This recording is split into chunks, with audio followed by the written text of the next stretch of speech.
Olá, tudo bem?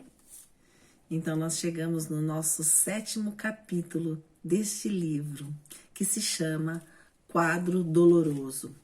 Então, este capítulo, que relembrando os capítulos anteriores, então, está André Luiz, o Gúbio e o Eloy, e eles foram, então, se dirigiram lá para uma cidade na esfera espiritual de muito sofrimento, que se chama Cidade Estranha. E lá, então, o governador, o grande dirigente, é o Gregório, é esse espírito que eles pretendem resgatá-lo, a pedido de Matilde, que é a sua querida mãe, um espírito de Skol, que envolve ele há muitos anos, com muito amor, e ela percebeu nele não arrependimento, mas talvez um cansaço de viver nesse mundo das trevas, dessa cidade estranha. Ela é envolvida por seres totalmente diferentes, seres atormentados, dementados, enfermiços, alguns anões, outros espíritos aleijados, deformados. Então, é uma cidade e toda a construção, ela é como se fosse com uma camada espessa, escura, porque toda aquela cidade, todo aquele local é plasmada pelo pensamento daqueles espíritos, daqueles espíritos que estão lá. E são todos espíritos que se utilizam, eles sugam a energia das pessoas que vivem na Terra. E André salienta uma questão que eu acho que vale a pena a gente revisar.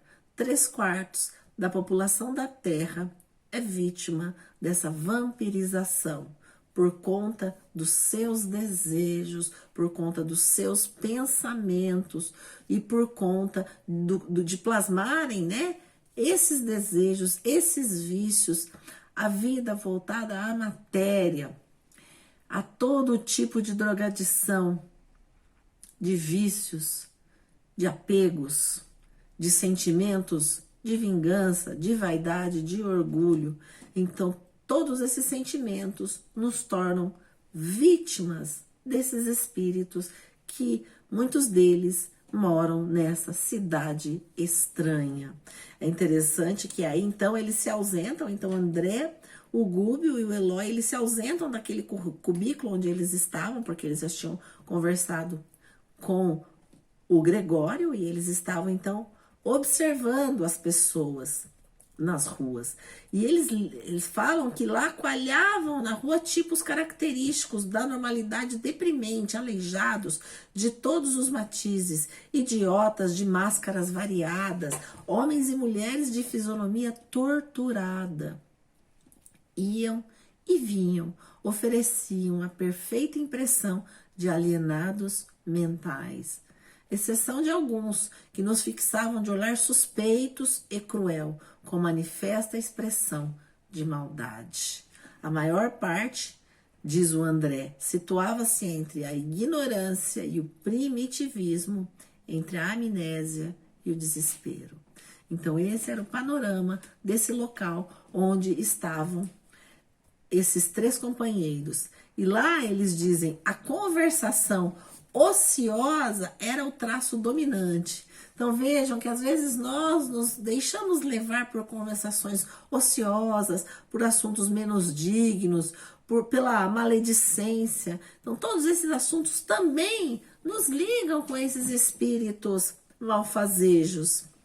Então eles perceberam que também haviam muitos ovoides, e aqui nesse capítulo nós vamos estudar um pouquinho mais sobre os ovoides, que a gente já falou um pouco no capítulo anterior. O que são os ovoides? São esses espíritos que perdem a forma perispirítica, eles ficam um ovo, eles se transformam num ovo, e aí eles ficam então sempre envolvendo algum outro espírito, né? Eles se acoplam em algum local, se alojam, porque eles ficaram naquela monoideia, naquela mesma ideia, seja no desejo de vingança, seja na vaidade, no orgulho, enfim, nos mais variados sentimentos menos nobres que fazem com que o espírito perca a sua forma.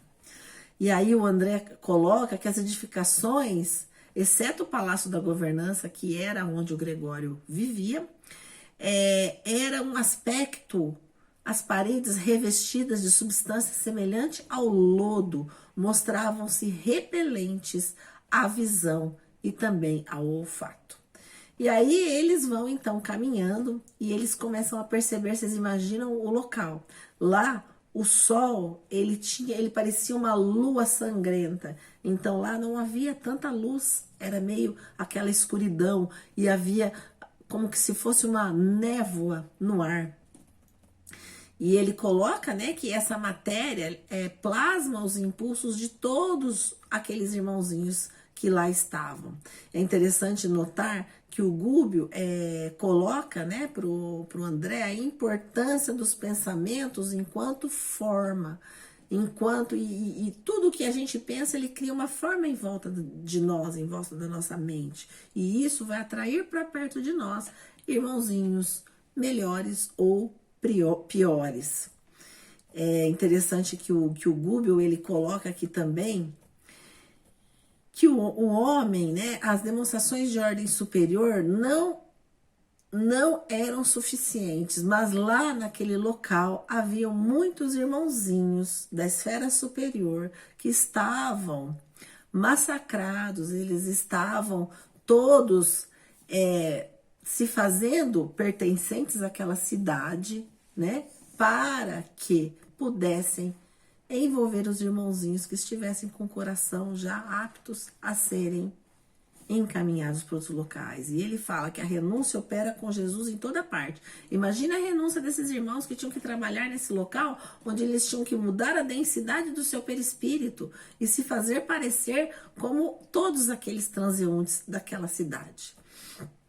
Então eles estão, o Gubbio fala pro André, são entidades infortunadas, entregue aos propósitos de vingança que perderam grandes patrimônios de tempo. Então, todos aqueles espíritos que viviam naquela cidade perderam muito tempo em virtude da revolta, né? Gastaram o perispírito sobre inenarráveis tormentas de desesperação e mandaram-se naturalmente a pessoas, a situações que não poderiam ser permitido. E nesse momento, então, eles se deparam com uma mulher que está lá caída no chão, numa situação muito triste, e ela começa a chamar Joaquim, Joaquim. E aí eles percebem que ela tem 3 ovoides em sua volta, torturando-a. Ela não pode ver esses ovoides, mas ela sente no fundo da sua alma. Então, o André olha aquela situação, tentando entender, tentando fazer algo para auxiliar. E aí o Gubbio esclarece, né, que aqueles irmãozinhos estavam imantados naquela mulher que odeiam por conta do passado, né? E eles foram envolvidos para buscarem o amor, a ciência de amar, para se libertar. Mas eles preferiram ficar junto dela nessa situação, sem forma nenhuma, por desejo de vingança. E aí, então, eles começaram a examinar o quadro. E aí eles perceberam que aqueles espíritos ovoides, eles ficavam com aquele sentimento vingança, vingança. E o André pôde perceber, então, o que havia acontecido. Aquela mulher tinha se casado ela era na época da escravidão, ela tinha se casado então com um fazendeiro que já era bem mais velho que ela, e ela soube que ele havia tido um relacionamento com uma das escravas antes do casamento, e ele teve com essa escrava 2 filhos. E quando eles casaram, ela descobriu que essa escrava teve um relacionamento com seu esposo, e aqueles filhos eram frutos desse relacionamento. Ela ficou irascível e ela quis se livrar de todos eles. Então ela, envolvendo o seu marido, ela pediu para que ele então se livrasse de todos. E aí foi então que traçaram um plano, e ela então separou a mãe dos filhos, a mãe num lugar muito terrível, e ela durou poucos anos, logo ela foi vítima de uma doença e morreu. E os filhos foram espancados na própria senzala, perto dos demais, foram acusados de roubo. Trama é essa que ela realizou com o seu capataz, o seu esposo. Então eles também morreram. Então essa situação causou tanta mágoa, tanto terror e tanto desejo de vingança naqueles três espíritos que eles passaram então a atormentar aquela mulher e toda a sua família. Então ela durou aí mais 10 anos de vida física. O seu marido também enlouqueceu, desencarnou antes dela e ela também desencarnou. E por conta desse desequilíbrio que ela teve, que ela sofreu, ela foi então, acabou indo para este local e atraiu para perto dela esses espíritos em forma de ovoide que lhe causavam padecimentos horríveis, dores, situações terríveis. E ela estava procurando o seu marido, Joaquim, né, que havia desencarnado antes dela. E então eles puderam perceber a dor e esses espíritos estavam tão renitentes no mal que eles não queriam sair de perto dela, porque o desejo único era a vingança, eram se vingar daquele passado, daquela maldade. Então, aí o André e o Gúbio, e eles estão então conversando juntamente com o Eloy, e o André fala, já sei. Ele falou, então essa irmã ela vai ser encaminhada, vai ser envolvida. Daí o André, eu já sei, ela vai reencarnar e vai ter esses três espíritos como seus filhos. Aí o Gúbio, sim, só que ela vai passar por padecimentos terríveis. Ela, na sua mocidade, na sua adolescência, ela vai ter umas doenças que a ciência humana não tem conhecimento. É um padecimento psicológico, né, psiquiátrico, que a ciência ainda não conhece. Ela vai ficar por muitos anos, ela vai ter que se educar, vai ter uma vida muito difícil, mas o maior sonho da sua vida vai ser a maternidade, por conta da necessidade dela trazer esses três espíritos para o seu ventre, como seus filhos. Viverão em condições muito difíceis, condições precaríssimas, para que juntos, no mesmo lar, nas mesmas condições, possam trazer o amor, a paciência, a renúncia e juntos poderem modificar essa psicosfera que é o amor, né? O amor cobre uma multidão dos pecados. E aí ele fala, né? Os princípios de atração governam o universo inteiro, nos sistemas planetários e nos sistemas atômicos.